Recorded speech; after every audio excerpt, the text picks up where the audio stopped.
Babbitt by Sinclair Lewis. Chapter 32. 1. His wife was up when he came in. "You have a good time?" she sniffed. I did not had a rotten time. Anything else I got to explain? "George, how can you speak like that? Oh, I don't know what's come over you." Good Lord, there's nothing come over me. Why do you look for trouble all the time? He was warning himself. Careful, stop being so disagreeable. Course she feels it, being left alone here all evening. But he forgot his warning as she went on. "Why do you go out and see all sorts of strange people? I suppose you'll say you've been to another committee meeting this evening." Nope. I've been calling on a woman. We sat by the fire and kidded each other and had a whale of a good time, if you want to know. "Well, from the way you say it, I suppose it's my fault you went there. I probably sent you." You did. "Well, upon my word." You hate strange people, as you call 'em. If you had your way, I'd be as much of a old stick in the mud as Howard Littlefield. You never want to have anybody with any git at the house. You want a bunch of old stiffs that sit around and gas about the weather. You're doing your level best to make me old. Well, let me tell you, I'm not going to have—" Overwhelmed, she bent to his unprecedented tirade, and in answer she mourned, "Oh, dearest, I don't think that's true. I don't mean to make you old. I know perhaps you're partly right. Perhaps I am slow about getting acquainted with new people.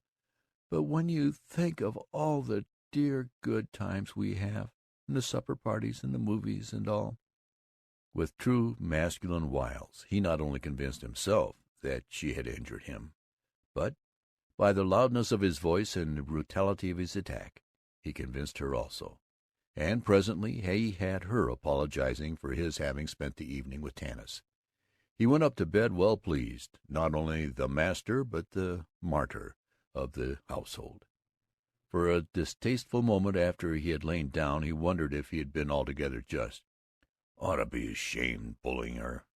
Maybe there is her side to things. Maybe she hasn't had such a bloomin' hectic time herself. I don't care. Good for her to get waked up a little. And I'm going to keep free of her and Tanis and the fellows at the club and everybody. I'm going to run my own life. 2.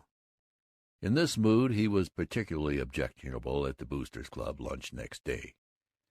They were addressed by a congressman who had just returned from an exhaustive 3-month study of the finances, ethnology, political systems, linguistic divisions, mineral resources, and agricultures of Germany, France, Great Britain, Italy, Austria, Czechoslovakia, Yugoslavia, and Bulgaria. He told them all about those subjects, together with 3 funny stories about European misconceptions of America, and some spirited words on the necessity of keeping ignorant foreigners out of America. "Say, that was a mighty informative talk." "Real he stuff," said Sidney Finkelstein. But the dissatisfied Babbitt grumbled, "Four-flusher. Bunch of hot air. And what's the matter with immigrants? Gosh, they aren't all ignorant, and I got a hunch we're all descended from immigrants ourselves." "How you make me tired," said Mr. Finkelstein. Babbitt was aware that Dr. A.I. Dilling was sternly listening from across the table. Dr. Dilling was one of the most important men in the Boosters. He was not a physician, but a surgeon, a more romantic and sounding occupation. He was an intense, large man with a boiling of black hair and a thick black mustache. The newspapers often chronicled his operations. He was professor of surgery in the State University. He went to dinner at the very best houses on Royal Ridge, and he was said to be worth several $100,000. It was dismaying to Babbitt to have such a person glower at him. He hastily praised the congressman's wit to Sidney Finkelstein, but for Dr. Dilling's benefit. 3. That afternoon 3 men shouldered into Babbitt's office with the air of a vigilante committee in frontier days. They were large, resolute, big-jawed men, and they were all high lords in a land of zenith. Dr. Dilling the surgeon, Charles McKelvey the contractor, and, most dismaying of all, the white-bearded Colonel Rutherford Snow, owner of the Advocate-Times. In their whelming presence Babbitt felt small and insignificant. Well, great pleasure. Have chairs. What can I do for you?" he babbled. They neither sat nor offered observations on the weather. "Babbitt," said Colonel Snow, "we've come from the Good Citizens League. We've decided we want you to join. Virgil Gunch says you don't care to, but I think we can show you a new light. the League is going to combine with the Chamber of Commerce in a campaign for the open shop, so it's time for you to put your name down." In his embarrassment, Babbitt could not recall his reasons for not wishing to join the League, if indeed he had ever definitely known them. But he was passionately certain that he did not wish to join, and at the thought of their forcing him he felt a stirring of anger against even these princes of commerce. "Sorry, Colonel.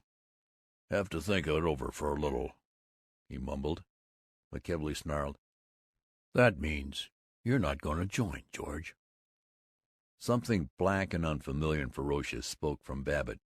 "Hey, look here, Charlie, I'm damned as if I'm going to be bullied into joining anything, not even by you plutes." "We're not bullying anybody," Dr. Dillon began, but Colonel Snow thrust him aside with, "Certainly we are. We don't mind a little bullying if it's necessary. Babbitt, the GCL has been talking about you a good deal. You're supposed to be a sensible, clean, responsible man. You always have been. But here lately, for God knows what reason, I hear from all sorts of sources that you're running around with a loose crowd, and what's a whole lot worse, you've actually been advocating and supporting some of the most dangerous elements in town, like this fellow Doane." "Colonel, that strikes me as my private business." "Possibly, but we want to have an understanding. You've stood in, you and your father-in-law, with some of the most substantial and forward-looking interests in town, like my friends at the Street Traction Company, and my papers have given you a lot of good boost. Well, you can't expect the decent citizens to go on aiding you if you intend to side with precisely the people who are trying to undermine us." Babbitt was frightened, but he had an agonized instinct that if he yielded in this he would yield in everything. He protested. "You're exaggerating, Colonel. I believe in being broad-minded and liberal, but of course I'm just as much agin the cranks and blackskirts and labor unions and so on as you are. But fact is, I belong to so many organizations now that I can't do 'em justice, and I want to think it over before I decide about coming into the GCL." Colonel Snow condescended. "Oh, no, I'm not exaggerating. Why, the doctor here heard you cussing out and defaming one of the finest types of Republican congressman just this noon, and you have entirely the wrong idea about thinking over joining. We're not begging you to join the GCL. We're permitting you to join. I'm not sure, my boy, but what if you put it off? It'll be too late. I'm not sure we'll want you then. Better think quick. Better think quick." The three vigilantes, formidable in their righteousness, stared at him in a taut silence. Babbitt waited through. He thought nothing at all. He merely waited, while in his echoing head buzzed, "I don't want to join. I don't want to join. I don't want to." "All right, sorry for you," said Colonel Snow, and the three men abruptly turned their beefy backs. 4. As Babbitt went out to his car that evening, he saw Virgil Gunch coming down the block. He raised his hand in salutation, but Gunch ignored it and crossed the street. He was certain that Gunch had seen him. He drove home in sharp discomfort. His wife attacked at once. "Georgie, dear, Muriel Fink was in this afternoon, and she says that Chum says the committee of this Good Citizens League especially asked you to join, and you wouldn't. Don't you think it would be better? You know all the nicest people belong, and the League stands for—" "I know what the League stands for. It stands for the suppression of free speech and free thought and everything else. I don't propose to be bullied and rushed into joining anything, and it isn't a question of whether it's a good league or a bad league, or what the hell kind of a league it is. It's just a question of my refusing to be told I got to—" "But, dear, if you don't join, people might criticize you." "Let 'em criticize." "But I mean nice people." "Rats! Matter of fact, this whole league is a fad. It's like all those other organizations that start off with such a rush and let on they're going to change the whole works. Pretty soon they peter out and everybody forgets all about 'em." "But if that's the fad now, don't you think you—" "No, I don't. Oh, Myra, please quit nagging me about it. I'm sick of hearing about the confounded GCL. I almost wish I'd joined them when Verge first came around. Got it over. Maybe I'd have come in today if the committee hadn't tried to bullyrag me. But by God, as long as I'm a free, born, independent American Now, George, you're talking exactly like the German furnace man." Oh, I am I? Then I won't talk at all."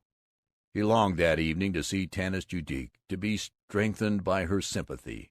When the family were upstairs, he got as far as telephoning to her apartment house, but he was agitated about it when the janitor answered. He blurted, "Never mind, I'll call later," and hung up the receiver. 5. If Babbitt had not been certain about Vergil Gunch's avoiding him, there could be little doubt about William Washington Eathorne next morning. When Babbitt was driving down to the office, he overtook Eathorne's car, with the great banker sitting in anemic solemnity behind the chauffeur. Babbitt waved at him and cried, "Mornin'!" Eathorne looked at him deliberately, hesitated, and gave him a nod more contemptuous than a direct cut. Babbitt's partner and father-in-law came in at 10. "George, what's this I hear about some song and dance you gave Colonel Snow about not wanting to join the GCL?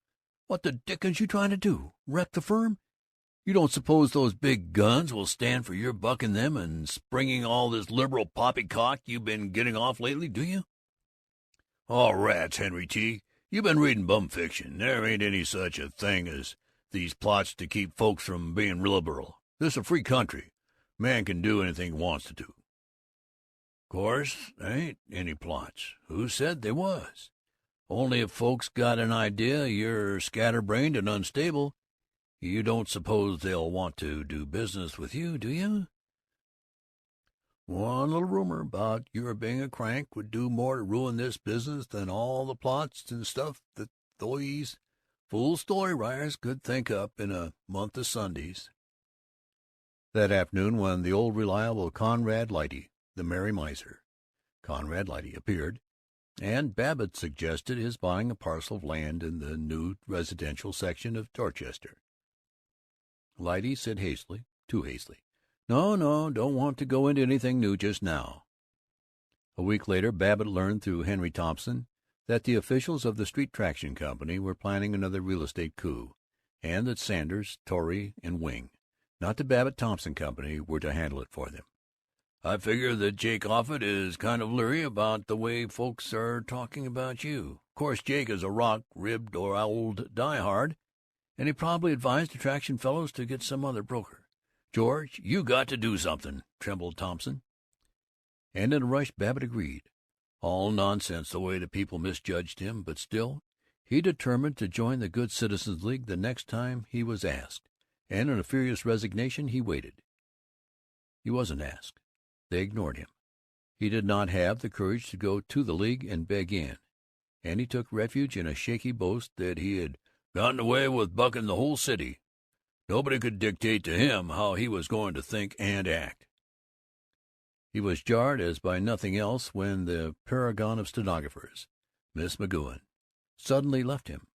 Though her reasons were excellent, she needed a rest, her sister was sick, she might not do any more work for 6 months. He was uncomfortable with her successor, Miss Havstad. What Miss Havstad's given name was, no one in the office ever knew.